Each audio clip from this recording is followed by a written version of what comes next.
Lisa from Life in Layouts, and today I have a video for you, and it's just a one-page layout. I'm actually going to be using this inspiration from an Echo Park design team member. I was just looking for layouts that use the I Love Winter collection, and I really liked the way that this one came out. So I do end up pulling out the hot cocoa paper and the banner paper that has like snowflakes on it, and I thought I was going to use a lot larger photos, like not cut them down so small, but really the focus of these photos are Jackson and the medicine that we had to give him, or the items that we had to give him with his medicine. And so I just decided to go ahead and cut down the rest of it. I did leave this section in just to show you what I tend to do when I'm cutting really large banners and I can't use my banner punch. I use a 0 centering ruler, and I find the center of the paper and then mark an area with that, and then use that same ruler to make a line from this edge to that mark.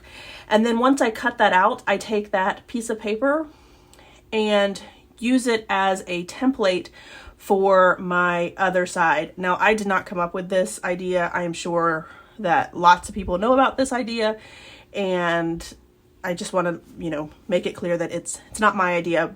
I'm not even sure where I got the idea from, but I love the way that it turns out because it makes sure that the pieces are exactly the same. So I'm going to go ahead and add both of those pieces down. In the layout inspiration, she does have a larger piece at the top and then a smaller piece at the bottom.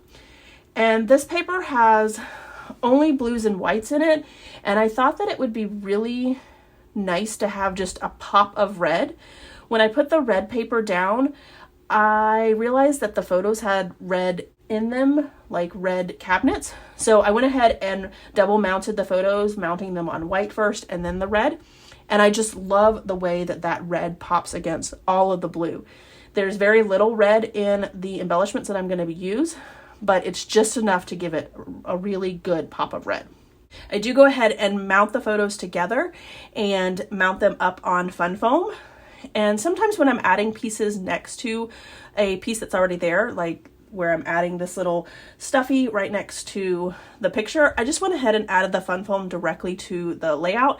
That makes a little bit easier than trying to figure out exactly where the fun foam needs to go on the embellishment piece. And then I use my stamping block to hold it down just to add a little bit of weight. This little swirl I thought was perfect coming out of the edge, and I'm going to add an embellishment cluster there as well. I go ahead and add this sticker piece, and I'm going to put fun foam behind it. It is a little cup of cocoa. And then really I'm just looking through all of the embellishment pieces, stickers, or anything else that's a part of the collection that has a cocoa or cup on it or anything like that. And so I found a tag that has a little cup, and then I also found this red rub on that I'm going to add directly to the white part of the layout. And then I decided to add like the little steaming piece on the white. You really can't see it at all, but if you look closely, it's kind of like a little extra add-on. And then up there at the top, so that I can complete that triangle, I'm going to really line it up almost directly above the cluster on the bottom. I'm going to add a chipboard piece with another cup of cocoa, and then a little tag that says memories. And then I also have the clear pieces. I'm not really thrilled about them because they did like start to yellow, but I thought I might as well use it. This little clear piece says winter, hot chocolate, snowflakes, snow, mittens, and snowmen. And then I do go ahead and add some brads to each one of the clusters. I added in blue, gray, and then red.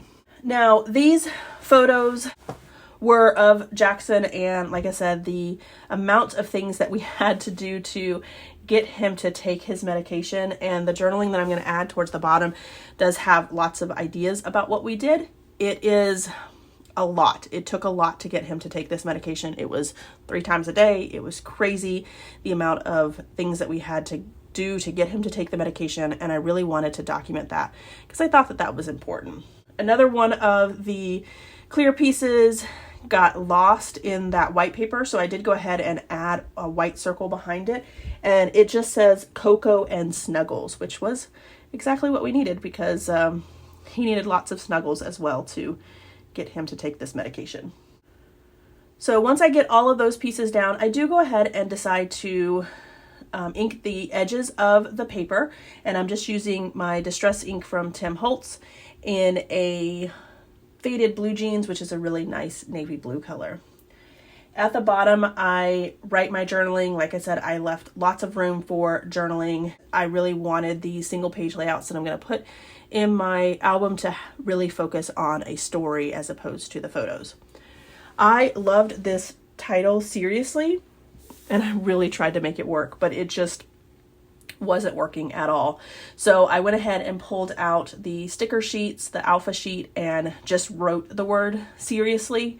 And then there were no punctuations, so I did just pull them from a couple of the tags to have 3 little circle dots as well. So here is my final layout, as well as some close-ups.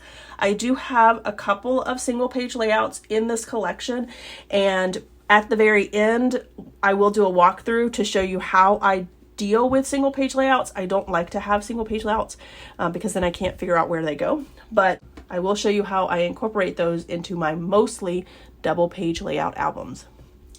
All right, everyone, if you enjoyed this video, if you wouldn't mind giving me a thumbs up, I would really appreciate it. Make sure you come back because I mostly have double page layout inspiration, and you will see lots of those on this channel. Thanks everyone for watching, and I hope that you have a scrappy day.